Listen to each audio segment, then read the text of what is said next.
When the lights are off, the mysterious ghost fears light but moves as fast as lightning in the dark, posing a deadly threat at the slightest mistake. The story begins after one evening shift. In a factory, a worker stayed late into the night, preparing to leave as usual, but just as the woman was about to leave, she saw something eerie. Although there was no one in the control room, a dark shadow would appear in the corner whenever she turned off the lights. At first, the woman thought she was seeing things. She turned off the main switch and prepared to leave, but the dark shadow reappeared in the corner. The terrifying sight shocked her, and she was too scared to turn off the lights. She turned around and found the boss, Paul, who was still busy in the office. However, Paul was engrossed in his work and didn't hear the workers' warning. He thought the workers had come to hand over to him and waved her off. Seeing the boss wave, the worker assumed Paul knew and hurriedly left the company. Shortly after, Paul hung up the phone. Noticing it was already early morning, he grabbed the reports from the box and prepared to go home. However, as he passed by the warehouse, Paul saw a strange dark shadow in the darkness. He thought there was still a worker doing overtime. Esther? As Paul was wondering, the warehouse lights suddenly went out. Paul shouted, and the voice-activated lights came back on. However, just as he turned back to check, he found that the black shadow had moved forward a bit, but Paul still couldn't see who the black shadow was, and he just wanted to go forward to check. But then the black shadow suddenly disappeared again. Looking at the empty corridor, Paul felt a bit anxious. He turned to leave, but suddenly felt something tug at him. Looking down, he realized his ankle had been scratched. Before Paul could react, the dark shadow reappeared. This time, Paul saw the shadow clearly. It was not a human. The shadow tried to approach but was burned by the light. Looking at the light bulb above, Paul understood. The shadow was afraid of the light. He rushed back to his office and turned on all the lights, but as Paul was thinking of how to escape, the office lights began to flicker.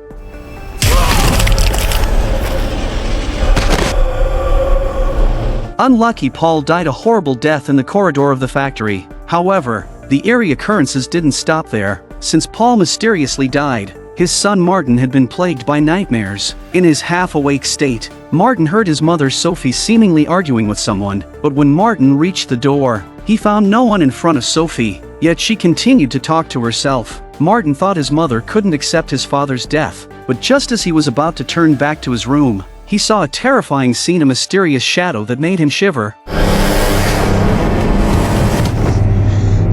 Though his mother didn't notice at all, panicked, Martin hurried back to his room. Out of fear, he kept the lights on all night. Thankfully, the shadow did not reappear. Due to lack of sleep, Martin accidentally dozed off during class the next day. The teacher, assuming Martin was emotionally distressed from his father's death, tried to contact Sophie, but her phone was unreachable. Unable to reach her, the teacher contacted Martin's half-sister, Rebecca. Upon receiving the call, Rebecca and her boyfriend, Brett, rushed to the school. Martin told Rebecca about the strange occurrences at home. It turned out Sophie had long suffered from depression, often talking to herself, and her condition was controlled with medication. Rebecca thought their mother was severely affected by Paul's death. She decided to have Martin stay with her for a few days until Sophie was better. However, Martin didn't know that the shadow had followed him to Rebecca's house. Late at night, while Rebecca was sleeping, she faintly heard a strange noise. Looking up, she saw a shadow at the door. Thinking it was Martin, she turned on the light to see what was happening, but the moment the light came on, the shadow mysteriously vanished. As Rebecca wondered, the bedside lamp suddenly went out.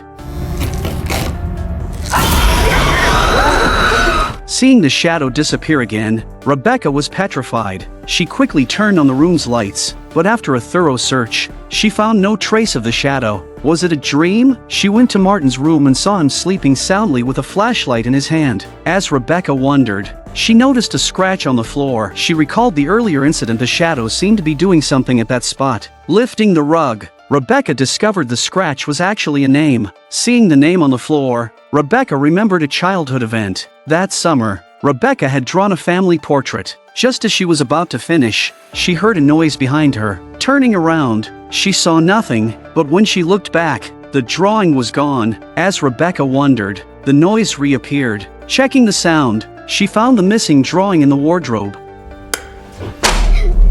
To her surprise, The drawing now had an extra person with the name Diana next to it. The name on the drawing matched the scratch on the floor. Could the shadow be Diana? To find out, Rebecca and Brett went to Sophie's house, but she wasn't home. In a cabinet, Rebecca found a medical file. The file revealed Diana's identity and background. Sophie had been severely depressed and was sent to a psychiatric hospital for treatment. There, she met Diana, who had a rare skin condition that caused severe burns when exposed to sunlight. Sophie and Diana became good friends in the hospital, but Diana died from complications. After 2.5 years of treatment, Sophie recovered and left the hospital. Rebecca found the old family portrait in a cabinet. Though the writing had faded, Diana's name was still visible. Rebecca was puzzled. If Diana was dead, how was she appearing in their home? As Rebecca wondered, the room's door suddenly locked. Before Rebecca could react, Diana reappeared. As Rebecca was about to suffocate, Brett opened the door. The instant light entered, Diana vanished. Sophie returned home, and a terrified Rebecca showed her the picture, asking if she had angered Diana in the hospital. Sophie revealed that Diana was not dead. Seeing Sophie's agitation, Rebecca realized her mother's condition was deteriorating. She quickly calmed Sophie down. With Sophie stabilized, Rebecca decided to stay the night. Fearing Diana's return, Rebecca bought many light bulbs. She then apologized to Sophie for her earlier attitude. A calmer Sophie forgave her daughter. As they hugged, Sophie secretly handed Rebecca a note. Before Rebecca could speak, Sophie returned to her room. As Sophie closed the door, Rebecca saw something pulling her. Opening the note, Rebecca saw it was a plea for help from her mother. Realizing Sophie knew Diana was dead, Rebecca was confused as to why she wouldn't admit it. Rebecca thought of something and searched for her mother's medication. After searching the house, she found no medicine. Rebecca decided to buy some but realized it was late and pharmacies were closed. As Rebecca pondered what to do, the room's lights suddenly went out. She thought Diana had turned off the switch but saw it was still on. Rebecca rushed to the basement, but the electrics were fine. Turns out Diana had the whole street blacked out directly in order to turn off the lights. Meanwhile, alone in his room, Martin was also targeted by Diana. Though he had a candle, its light was too dim.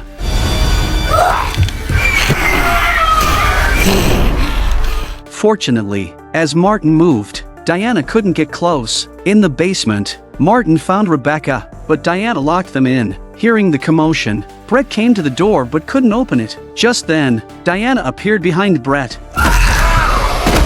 Panicked, Brett used his phone, and the screen's light scared Diana away. But as Brett stood up, Diana reappeared and knocked the phone away. Panicked, Brett fled the living room. Dim moonlight kept Diana at bay, but just as Brett thought he was safe, Diana emerged from the shadows. Fortunately, at the last moment, Brett pulled out his car keys. Using the faint light from the car, he narrowly escaped. Meanwhile, Rebecca and Martin, trapped in the basement, were also in trouble. Rebecca's flashlight had died, so they had to keep burning old items to maintain light. Martin found a glow stick in a box. Rebecca thought it could repel Diana, but Diana wasn't afraid of the glow.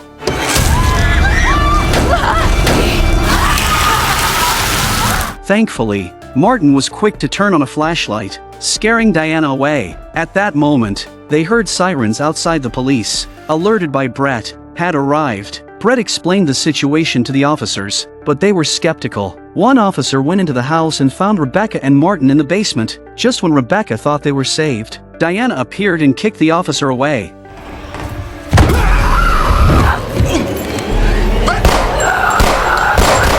Hearing gunshots, the female officer and Rebecca rushed to the living room, but Diana had already killed the first officer, and soon the female officer met the same fate. Seeing the officers' brutal deaths, Rebecca and Martin panicked and tried to flee. Diana reappeared, grabbed Rebecca, and threw her from the second floor. Luckily, she landed on a carpet and wasn't severely injured, but before Rebecca could get up, Diana reappeared. Just when Rebecca thought it was over, Sophie finally appeared, aiming a gun at Diana, but bullets couldn't harm Diana. The next moment, Sophie turned the gun on herself. Mom, what are you doing? Saving your lives. Seeing this, Diana panicked. It turned out Diana was parasitic on Sophie's body. If Sophie died, Diana would disappear too. Diana had become parasitic on Sophie since the hospital days. The doctors had used a form of radiation therapy to treat Diana's condition. The treatment failed and caused Diana's death. Driven by obsession, Diana became a vengeful spirit, attaching herself to Sophie. Out of friendship, Sophie kept this secret. But Diana, wanting to fully control Sophie, began to harm her. She tampered with Sophie's medication, worsening her depression. Paul noticed something wrong and bought new medication. The day Paul was bringing home the new meds and diagnostic report, Diana ambushed him at the factory and killed him. Sophie's grief led to a confrontation with Diana, witnessed by Martin. Diana then targeted Martin and Rebecca to protect her family. Sophie decided to end it all, and that wraps up the American horror movie Lights Out. Overall, the movie's quality is decent, though the character of Sophie seems somewhat contradictory. That's all for today's review. See you next time.